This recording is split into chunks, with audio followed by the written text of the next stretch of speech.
اس کا پہلا شعر ہے، گئی وہ بات کہ ہو گفتگو تو کیوں کر ہو، کہے سے کچھ نہ ہوا پھر کہو تو کیوں کر ہو۔ کیوں کر کا مطلب ہوتا ہے کیسے، اور اس میں کوئی مشکل لفظ ہے نہیں کہ جس کے ہم آپ کے لیے معنی کریں۔ تو وہ اپنے محبوب سے اس شعر میں مخاطب ہیں اور کہہ رہے ہیں کہ وہ دن ہی نہیں رہے جب کہا کرتے تھے کہ محبوب سے گفتگو ہوگی تو دیکھیے کیا کچھ کہا جائے۔ یعنی جب کبھی بھی اپنے دوستوں یاروں سے محبوب کے بارے میں بات کرتے تھے تو کہتے تھے کہ ہمیں امید ہے کہ جب ہماری اپنے محبوب سے بات چیت ہوگی تو پھر ہم دیکھیے ہم کیا کہتے ہیں،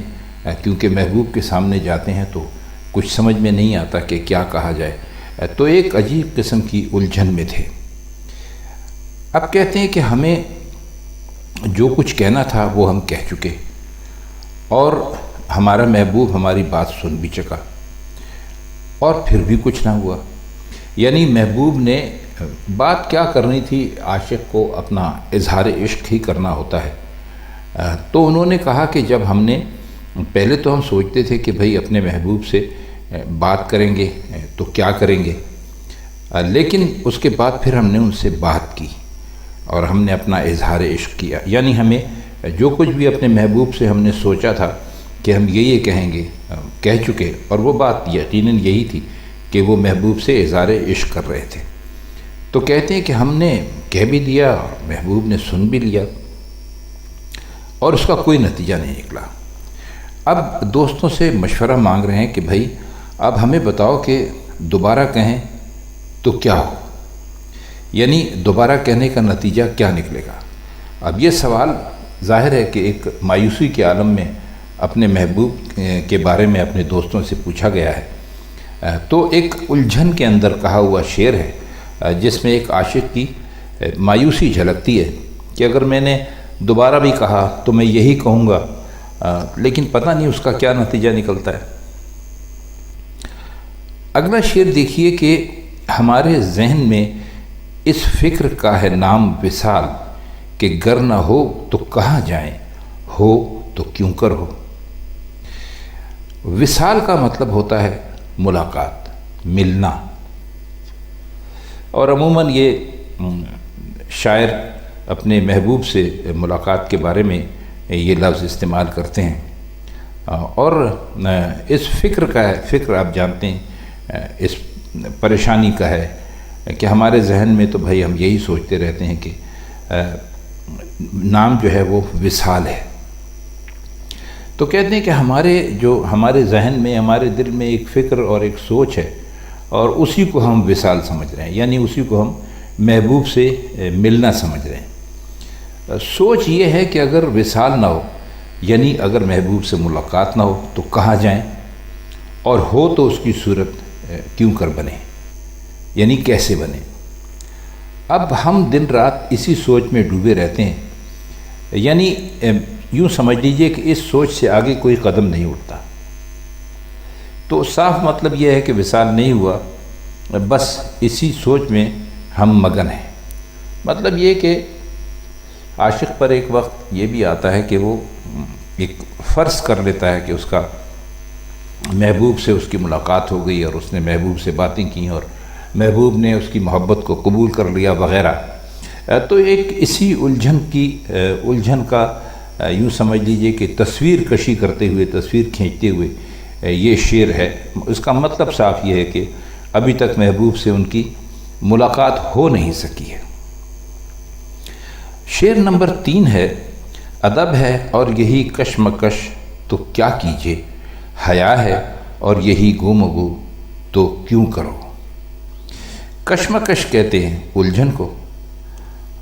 ادب آپ جانتے ہیں کسی کی عزت کرنے کو کہتے ہیں، حیا کہتے ہیں شرم کو، اور گم و گو کا عالم یہ ہوتا ہے کہ بھئی کیا کہیں اور کیا نہ کہیں۔ تو فرماتے ہیں کہ ہم تو اپنے محبوب کا ادب کرتے ہیں، پاس کرتے ہیں، لحاظ کرتے ہیں، اور ادھر آرزوؤں اور ارمانوں نے دل پر اضطراب طاری کر رکھا ہے، یعنی دل کو ہماری جو آرزویں ہیں اور جو ہمارے ارمان ہیں انہوں نے پریشانی کے عالم میں ڈبو رکھا ہے، اور اس طرح ہم کشمکش کی بلا میں پھنسے ہوئے ہیں اور کچھ سمجھ میں نہیں آتا کہ کیا کریں۔ اور دوسری طرف محبوب کی حالت یہ ہے کہ اس پر حیات آ رہی ہے اور وہ شرم میں ڈوبا رہتا ہے، یعنی وہ ایک طرح کی گو کی کیفیت میں مبتلا ہے۔ تو اس گو سے نجات کیوں کر ہو سکتی ہے؟ اب یہ شاعر کے یعنی عشق کا یہ عالم ہے کہ انہیں اس بات کا تو یقین ہے کہ اگر ہم اپنے محبوب سے اظہار محبت کریں گے تو محبوب شاید مان ہی جائے، اور کیونکہ ان کو اس بات کا اندازہ ہو گیا کہ محبوب جو ہے وہ ایک الجھن میں ہے، اور لگتا ایسے ہی ہے کہ شاید ان کے عشق کا وہ اقرار کر لے۔ لیکن کہتے یہ ہیں کہ اب دونوں طرف سے مسئلہ ہے۔ مسئلہ یہ ہے کہ ہم محبوب کا اتنا ادب کرتے ہیں اور اتنا لحاظ کرتے ہیں کہ ہم سے اس سے کہنے کی ہمت نہیں ہوتی، اور دوسری طرف ہمیں اندازہ ہے کہ محبوب پر شرم طاری ہے اور وہ گو میں مبتلا ہے، یعنی محبوب بھی سمجھتے ہیں کہ شاید ہم سے کہہ دے کہ بھئی ہم آپ کو چاہتے ہیں، تو ہم اپنی یعنی محبوب کے لحاظ کر رہے ہیں، ہمیں اس بات کی شرم ہے، اور محبوب جو ہے وہ اس کے اوپر ایک حیا اور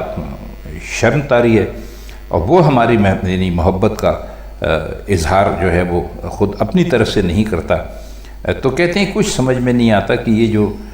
گو کی کیفیت ہے طاری ہو چکی ہے، تقریباً دونوں طرف ہی ہے، تو اس سے کیسے ہماری جان چھڑے۔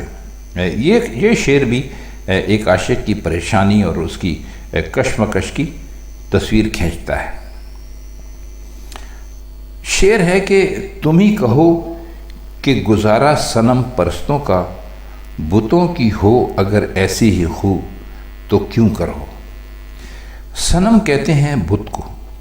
اور صنم پرست وہ لوگ جو کسی بت کی پوجا کرتے ہیں۔ اصل میں غالب بھی اور دوسرے بہت سارے جو شاعر ہیں اس موجودہ دور میں بھی اور ہمیشہ سے،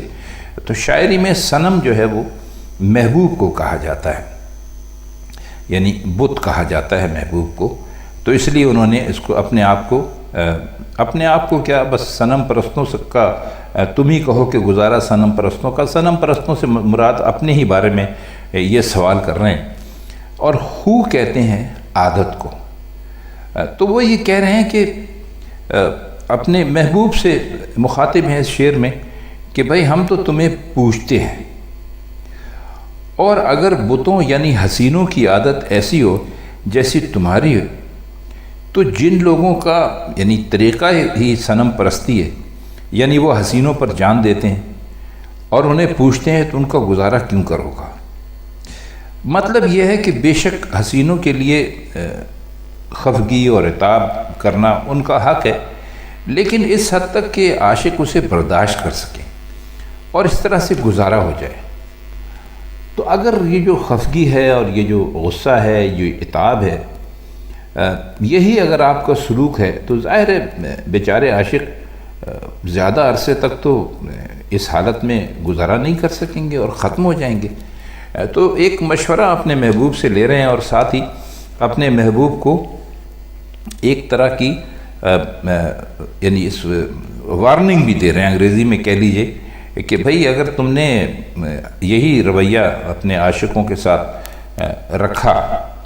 تو پھر اگر آپ کی یہی عادت رہی، تو پھر آپ خود ہی کہیے کہ پھر ہمارا گزارا کیسے ہوگا۔ تو ظاہر ہے کہ ایک وقت آئے گا کہ ہم بتوں کو پوجنا چھوڑ دیں گے، یعنی حسینوں سے عشق کرنا چھوڑ دیں گے، تو پھر آپ کا کیا بنے گا۔ اس کا 5واں شعر ہے اور آج کی اس محفل کے لیے آخری شعر ہے۔ الجھتے ہو تم گر دیکھتے ہو آئینہ، جو تم سے شہر میں ہوں ایک دو تو کیوں کرو۔ اس میں کوئی مشکل لفظ ہے تو نہیں۔ اس شعر کی بڑی خوبصورت شرح کی تھی خواجہ حالی نے، تو ان کی شرح کچھ ہمارے ذہن میں ہے، شاید الفاظ تو وہ نہ ہو، لیکن یہ کہ ہم کوشش کریں گے کہ ان کا پورا مطلب آپ کی خدمت میں پیش کر سکیں۔